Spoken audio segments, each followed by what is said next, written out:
Buenas noches, docente Esther Valderrama Medrano. Soy la alumna Pilar Briceño Membrillo y hoy expondré sobre el tema de fisiopatología de la bronquitis. Bueno, comenzamos con la fisiopatología de la bronquitis crónica, que en este caso la bronquitis crónica es un tipo de EPOC. ¿Y qué es EPOC? Es una enfermedad pulmonar obstructiva crónica. Quiere decir que la bronquitis crónica está en el rango de una de estas. Como podemos ver, la mayor causa de la bronquitis crónica es la inhalación del tabaco y otros agentes contaminantes, lo cual va a causar ciertos cambios, ¿no? Y nos va a afectar en el organismo.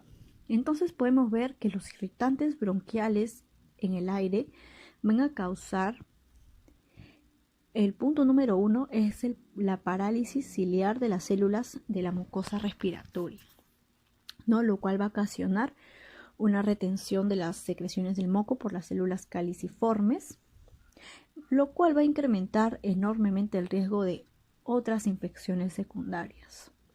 El punto número 2 es la inflamación de la mucosa bronquial y alveolar con infiltración de neutrófilos, ¿no? Entonces va a haber una acumulación de proteasas tóxicas, lo cual va a causar la destrucción del epitelio ciliar, o también conocido como epitelio respiratorio, que en este caso el epitelio respiratorio es muy importante porque funciona como una barrera contra posibles patógenos o partículas extrañas, lo cual va a prevenir ciertas infecciones, ¿no? También puede causar fibrosis, que es una afección en donde el tejido profundo de los pulmones se va cicatrizando, se vuelve duro, lo cual va a hacer que el tejido se quede muy grueso, ¿no? Esto va a dificultar recuperar el aliento, ¿no? Y por último, también puede causar metaplasia escamosa, incrementando grandemente el riesgo de una obstrucción local irreversible. El punto número 3 es el espasmo bronquial con obstrucción bronquial, lo cual ambos procesos van a producir una disminución de la luz bronquial. Quiere decir que va a dificultar el aire, va a dificultar el pasaje del aire y con el tiempo va a generar una destrucción del epitelio, puede causar fibrosis y metaplasia, como lo dijimos anteriormente. Y por último, la hipertrofia glandular, ¿no? Con hipersecreción de moco por la mucosa, pudiendo llevar como consecuencia a una insuflación pulmonar y atelectasia, que es también conocido como colapso parcial del pulmón. Bueno, seguimos con la fisiopatología de la bronquitis aguda. Entonces vamos a ver con la definición que la bronquitis aguda es un proceso inflamatorio de las vías respiratorias asociado a una excesiva producción de moco traqueobronquial, ¿no? Como podemos leer, bronquitis en las últimas letras lleva la palabra itis, que significa inflamación. Entonces, en este caso, llega a ser la inflamación de los bronquios.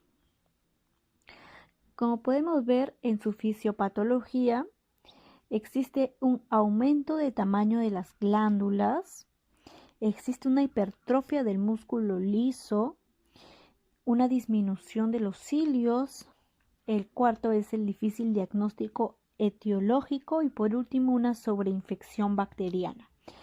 Estos 5 puntos van a llegar a tener como finalidad la obstrucción de las paredes bronquiales. ¿Y con qué se taponean o con qué se obstruyen? Pues con una mayor cantidad de secreción de moco, lo cual va a dificultar el paso del aire. Entonces el paciente va a tener dificultad para respirar. Como podemos ver en la imagen, las paredes de estos bronquios van a estar completamente con exceso de moco, ¿no? Entonces En este caso, la bronquitis aguda es la inflamación de los bronquios, que como sabemos es por donde entra y sale el aire de los pulmones, el dióxido de carbono. Entonces, en este caso, la luz de estos conductos se va a hacer mucho más chica y eso produce, como lo dije, la dificultad respiratoria.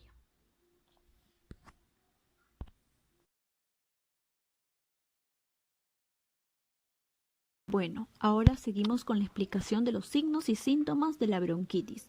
Tanto aguda como crónica, estos signos y síntomas en ciertos casos van a ser similares.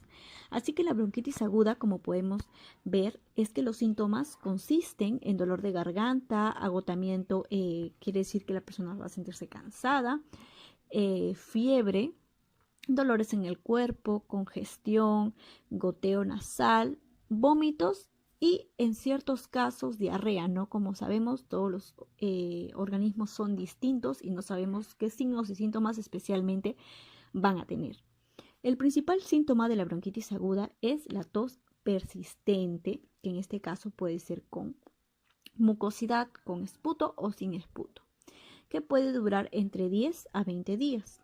La tos puede producir mucosidad incolora o en este caso esta sustancia, este esputo, va a ser pegajoso. Otros síntomas de la bronquitis aguda comprenden las sibilancias o silbidos al momento de respirar. No quiere decir que son unos sonidos al momento de respirar. Se puede producir una fiebre leve y presión o dolor en el pecho, como podemos ver en las imágenes. En la bronquitis crónica, entre los signos y síntomas de la bronquitis crónica está la tos, ¿no? La tos es un síntoma muy importante y el más común. Producción de mucosidad, que quiere decir que al momento de toser se va a producir el esputo. También el paciente va a tener fatiga, dificultad para respirar, las sibilancias y las molestias en el pecho. En este caso, la tos puede producir grandes cantidades de mucosidad. Este tipo de tos se conoce con frecuencia como la tos del fumador. Bueno, ahora seguimos con el diagnóstico de la bronquitis crónica.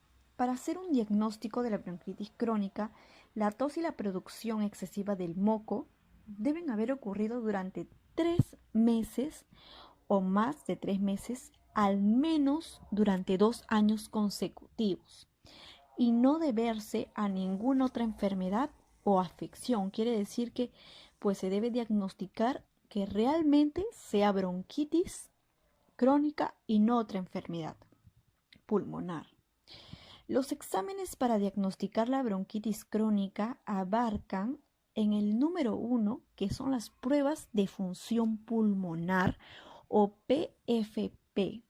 Miden que también pues funcionan los pulmones. En estas pruebas incluyen que midan el tamaño del pulmón, midan el flujo del aire y las pruebas del volumen pulmonar. En este caso consisten en una serie de exámenes que miden la capacidad de los pulmones para poder introducir y liberar aire. No se mide a su vez el intercambio de gases, que son fundamentalmente el oxígeno y el monóxido de carbono que existen en estos movimientos.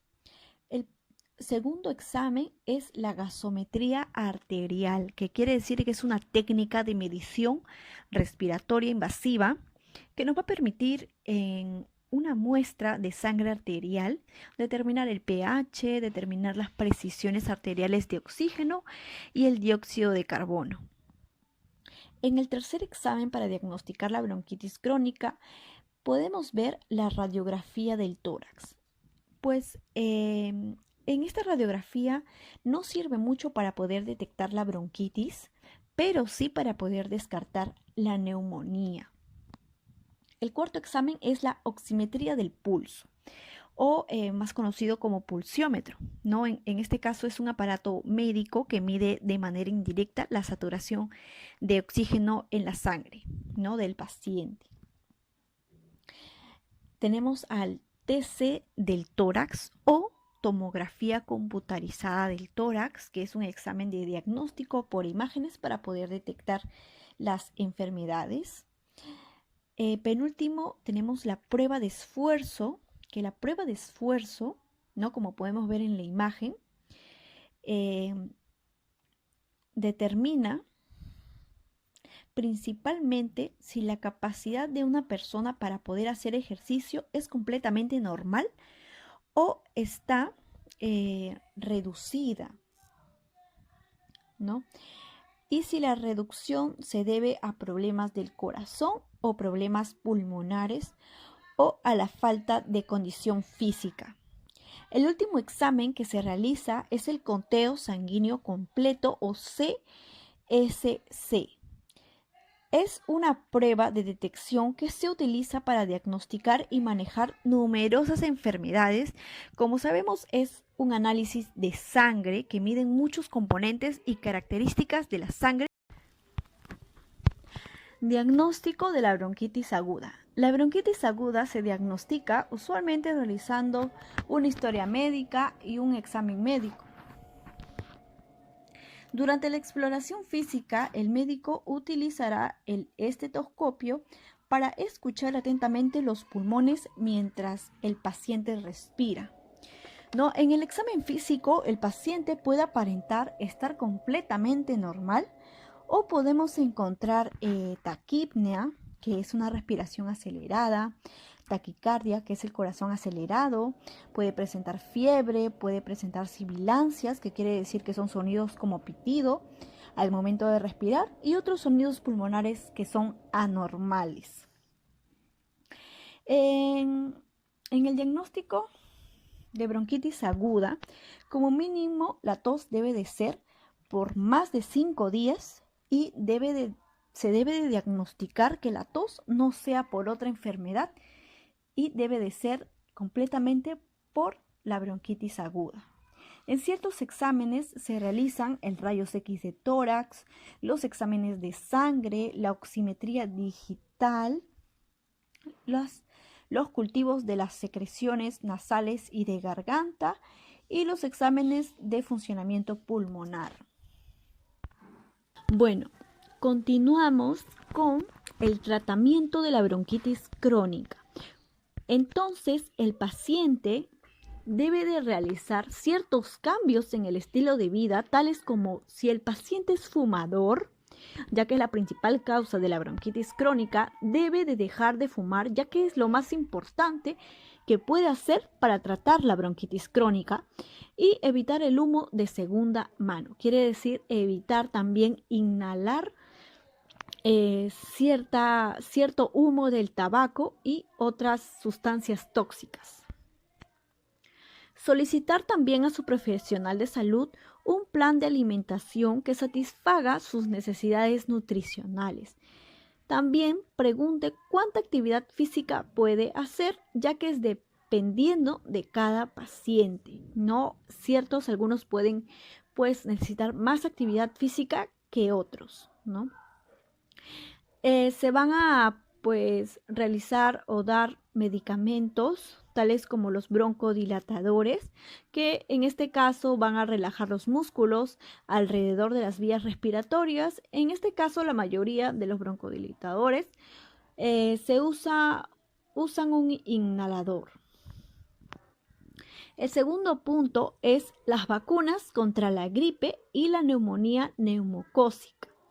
Las personas con bronquitis crónica tienen un mayor riesgo también de sufrir problemas graves por estas enfermedades, no un mayor riesgo de sufrir estas enfermedades. Entonces es sumamente importante para poder prevenirlo, vacunarse contra el virus de la influenza y la neumonía, ¿no? El tercer punto son los antibióticos si tienen una afección pulmonar bacteriana o viral. Bueno, seguimos con terapia de oxígeno. En este caso se usa si el paciente tiene bronquitis crónica severa y bajos niveles de oxígeno en la sangre. Es posible que en este caso se necesite oxígeno adicional todo el tiempo o solo en ciertos momentos. Otro punto es la rehabilitación pulmonar. ya que este programa va a ayudar a mejorar el bienestar de las personas que tienen problemas respiratorios crónicos. En este caso se va a incluir un programa de ejercicios, capacitación en el manejo de las enfermedades, ¿no?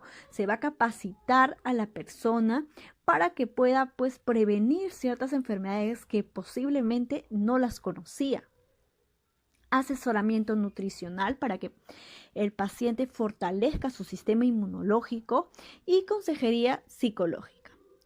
Otro punto importante y que es pues el último tratamiento que se daría y lo peor, ¿no? Es el trasplante de pulmón. Es el último recurso para personas con síntomas muy graves, severos, quienes pueden no haberse mejorado con las medicinas. Entonces, el punto final, si es que no se trata, si es que no hay un buen tratamiento, es el trasplante del pulmón. Bueno, y por último, seguimos con el tratamiento de la bronquitis aguda. En la mayoría de los casos de la bronquitis aguda, mejoran sin tratamiento. ¿Qué quiere decir? Que no es necesario que el personal médico les brinde un tratamiento, ya que suelen sanarse después de un par de semanas. Entonces, en los medicamentos vamos a ver que dado que la mayoría de los casos de la bronquitis aguda son causados por infecciones virales, los antibióticos no son eficaces. Pero, sin embargo, si el médico sospecha que es por una infección bacteriana, es posible que te recete ahí sí un antibiótico. Pero por lo general, solo los antibióticos van a servir para tratar los síntomas, mientras el sistema inmunitario de la persona que tiene esta enfermedad hace su trabajo y elimina el virus. Entonces, el mismo sistema inmunológico va a hacer su trabajo y va a eliminar el virus. En algunos casos, el médico puede recomendarte ciertos medicamentos, entre los cuales se incluyen los siguientes. Medicamento para la tos, si es que la tos no te deja dormir, y puedes probar con inhibidores de la tos a la hora de dormir. Es que se da si es que esta tos es tos seca y sin esputo, pero si es con esputo, lo mejor es que no se tomen medicamentos, ya que eso va a mejorar a que se elimine el virus o bacteria. Otros medicamentos es que si tienes alergias, si tienes asma o enfermedad obstructiva crónica, EPOC, el médico puede recomendarte un inhalador y otros medicamentos para poder disminuir la inflamación y abrir las vías estrechadas de tus pulmones. En el siguiente cuadrito podemos ver que es muy fundamental beber muchos líquidos para ayudar a diluir el moco y poder expulsarlo. Antitérmicos, ¿no? Medicamentos que reducen la temperatura. En este caso se van a usar si es que el paciente presenta fiebre, si no, no. El otro punto es antibiótico, solo si se sospecha que la causa es una bacteria y únicamente prescrito por el médico. En los niños, la amoxicilina es el fármaco de elección habitual, ¿no? Como podemos ver en la tercera imagen.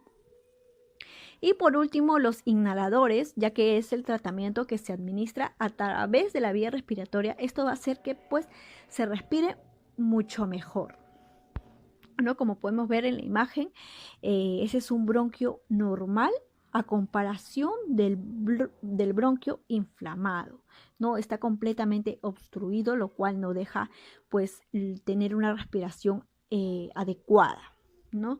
Eso es todo. Muchas gracias, profesora, y muchas gracias, compañeros, por su atención.